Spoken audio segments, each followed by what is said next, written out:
In 1907, Britain and France embraced Russia. They used honey, in a triple alliance, Britain, France and Russia. And the honey that they used to trap Russia was that if we win the war that's coming with the Ottoman Empire, you will get Constantinople, which is what Russia wants. But they promised Russia one thing through the front door, and they took it back through the back door, like what they did to the Arabs.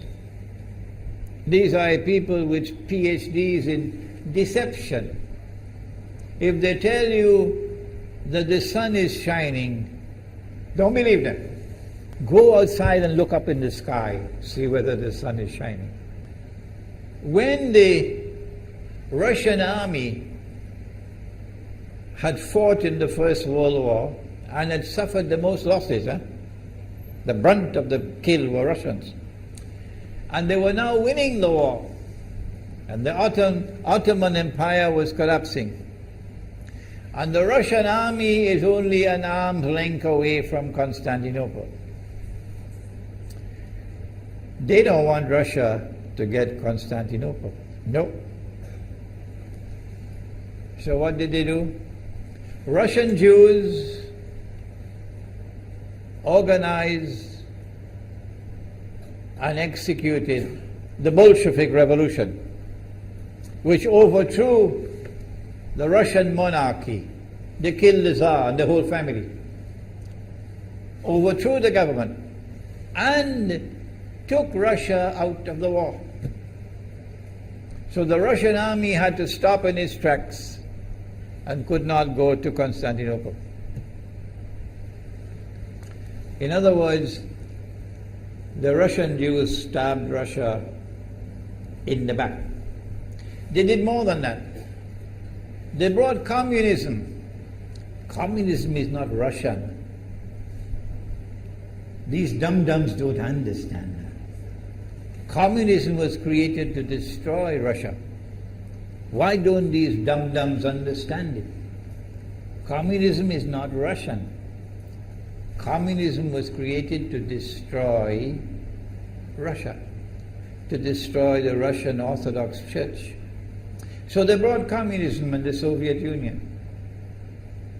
And for the next 60, 70 years, this Zionist-created entity called the Soviet Union waged war on religion, waged war on the Russian Orthodox Church, killed the priests, closed down the monasteries and churches and so on. 60, 70 years. And then, when the appropriate time came and Israel came into being, it is this same Soviet Union which opened the doors for millions of Russian Jews to now migrate to Israel. If you go to Israel today, you might believe you're in Russia. So many people speaking Russian. These are the Russian Jews. And then the Soviet Union, 6 years after Israel came into being, did something strange and mysterious. Crimea is Russian territory. Crimea is a part of Russia. The Soviet Union decided to give Crimea as a gift to Ukraine. Why did they do that? The historians don't tell you. So let Imran tell you. They gave Crimea to Ukraine in order to stab Russia in the back one more time. Because if Russia loses Crimea, it will enhance Israel's security. The Russian Navy is based in Crimea, and there's a straight line from Crimea to Constantinople. To get out of the Black Sea and to get into the Mediterranean Sea, you got to pass through the Bosphorus. And the city of Constantinople is located right there on the Bosphorus. So they gave Crimea as a gift to Ukraine. They never bothered to consult the people of Crimea and get their consent. No. They never bothered to seek the permission of the Russian people. No. But Washington doesn't want to hear that. The foolish man who now sits in the White House of the United States, the foolish man who would like to pretend that he's a man of wisdom, he doesn't want to hear. But what are the rights of the Russian people? Were they not violated? Do they not have the right to correct Iran and recover the territory which was unjustly taken away from them on Israel's behalf? Obama doesn't want to hear that. It's inconvenient for them. But in this masjid, we will expose whether it's convenient to you or not. They did more than that. Not only did they give Crimea to Ukraine, but earlier on they gave eastern Ukraine. Eastern, part of it is now eastern Ukraine was Russian. It was Russian. And the Soviet Union gave it as a gift to Ukraine. Why is it being given to Ukraine? Answer is that when the proper moment comes, the same people who brought the Soviet Union into being now have a method by which they can cause it to collapse. The method that they're using now in Venezuela, popular demonstrations, they did it in Egypt, they did it in Tunisia, they are masters of that. They did it with the Soviet Union. I used to think that the Soviet Union collapsed because of Allah's kindness. But I was wrong. No, it was the Zionists who brought down the Soviet Union because they didn't need it anymore. Like tomorrow they wouldn't need you anymore, Saudi Arabia. And they wouldn't need you anymore, Islamabad. When will you understand that? They'll just throw you to the dogs. You served them long enough. So they brought down the Soviet Union. Why? So that Ukraine might emerge as an independent state. That's danger for Russia. They prepared the way. And now Ukraine emerges as an independent state. So the rope is around Russia's neck now. And from that day, when the Soviet Union collapsed, until yesterday, the relationship between Russia and Ukraine was always problematic.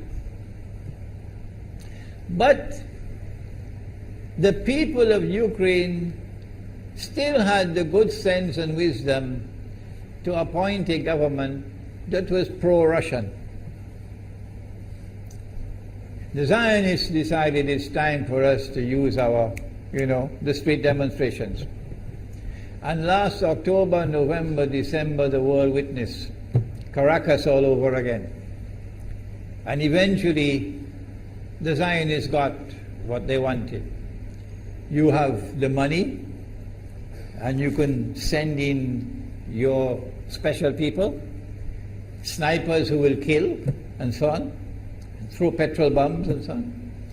And eventually they got what they wanted. They created enough havoc.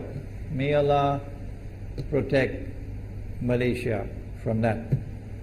Ameen. Ameen. And the president of Ukraine fled. He's a democratically elected according to your method, Mr. Obama, according to your system. He's a legally elected president of Ukraine. And he had to flee. And these hypocrites in Washington and London and Paris who would like us to believe that they are honorable men. They are not. Instead of standing on the side of the legally appointed president and demanding the rule of law, they all showed their colors as hypocrites in immediately recognizing the new government in Ukraine. The new government in Ukraine is anti-Russian. That's what they wanted.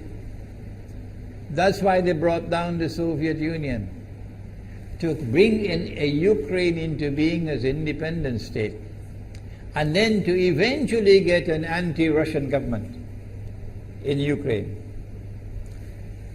If by Allah's kindness Putin had not intervened and been so spectacularly successful, this is what the plan would have been. The new government in Ukraine would have joined NATO, and Russia could not stop it. And when the new government in Ukraine joined NATO, NATO will then send its armed forces into Ukraine. It could include nuclear weapons. Then Ukraine will pick a fight with Russia and decide that Russia must now vacate Crimea. Shut down your naval base. The rope is now tightened around your neck. Russia has to put its tail between its legs and withdraw its fleet, Black Sea Fleet, from Crimea. Russia is no longer a naval power. Crick crack, you finish. And Israel will celebrate. That was the master plan. But Allah planned, and Allah's plan was successful. And it is time for the Muslim world to recognize and to see, I cannot influence governments, so what can I do? Don't bother, you waste your time with governments. But the people can understand that this was Allah's plan. They planned, the enemy planned for so long, and at the last moment Allah intervened. And Putin was able to get the people of Crimea to vote in a referendum. And they voted 90-something% in favor of returning to Russia. They were a part of Russia, and they want to return to Russia. So Putin was successful in delivering to the Zionist movement the first defeat it has ever suffered, significant defeat, in the more than 100 years since the Zionist movement was established. If that is not a sign from Allah, it's time for you to wake up.